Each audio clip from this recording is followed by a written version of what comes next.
Bir wagt 400 ýyl mundan önce Osmany ýylan wagtynda, Döwlet Osmanyň wagtynda Türkiýede bir gaty Hudaý Taalaň dozy geçdi diye oňa Hazreti Aziz Mahmud Hudaý diýerdiler diye Guddese sirruhu. Gaty zorly ewliýalardan. Tariqi Cilwetiye dip Döwlet Osmanyň wagtynda bir zor uran bir tarikatlaň biri wadi diye şu tarikat Hazreti Aziz Mahmud Hudaý muntasab bolup mensup bolýar. Hazreti Aziz Mahmud Hudaýyň da bir zorly ewliýa bolmaklygyna sebep bolan Hazreti Muhyiddin ma'ruf bir optada pir diýerler. Bulan gurrunlary baldan süýji gurrunlary we dersleri we bulan taryhlaryna. Ýöne birje gurrunyny agdasak Hazreti Aziz Mahmud Hudaý 400 ýyl mundan önce ýaşap geçerlerden. Şu mahal Türkiýe'ye gidiýärler, bilýänler, Asiýa bilen Awropaň arasynda bir köprü we uzak kilometri mesafeti bolan 400 ýyl mundan önce o köprüler ýok. Şonda Hazreti Aziz Mahmud Hudaý Guddese sirruhu bir alim adam, ewliýa adam Hudaýdan gurrun bererdi diye. Her jumga gijelerdi. Bu oturjuklar jemaatda falan zatdan bu oturjuk aňyrty peýgambere wäsil. Oturuşyl bolup durýar musulmanlar. Her asyrda bolup dur. Hudaý diýip halwetde 2 nefer bolup oturupdyrlar, 10 nefer bolup oturupdyrlar. Hazreti Abdulkadir Geylani ýa-la Guddese sirruhu şu weliýiň wagtyny 70 000 nefer bolup Hudaý diýip oturupdyrlar. Kan kafirlerden gaçyp baryp ýeriňe teklerini otoklar bejerip Allah diýip geçipdirler musulmanlar. Oturuşylyk geçipdir.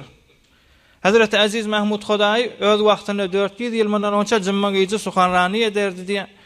Şonu Asiýada ýaşaýarlardan bärki ýerde Asiýadan Awropak baryp İstanbul'a gurrun bererdi diye.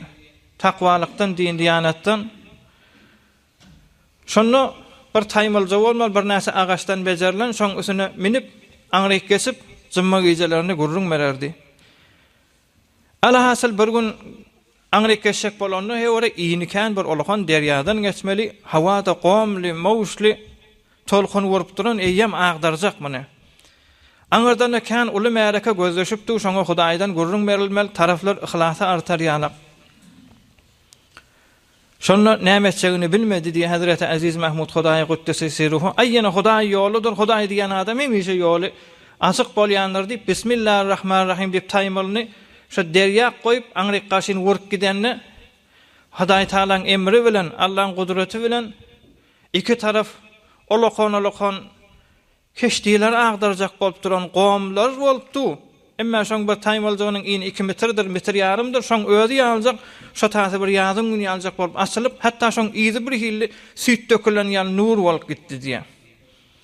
Sonra ýaňy sellim falan dereden, ýa falan gädikden falan gädige sellim Hazreti Aziz Mahmud Hudaýyň iýnýän ýeri şo gädikden o gädige gitdi diýip, şo ýaňy sellim Hudaý ýoly diýip kan teberrük ederdiler diýe.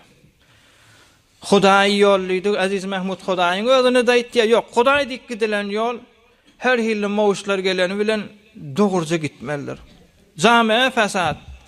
Bir şäherde ýaşap bet her kimiň ýanyna Hudaý diýip bolmaýar musulman, her kimiň ýanyna din diýip bolmaýar. Her kimiň ýanyna peýgamber diýip bolmaýar. Özü memleketi İslamyda.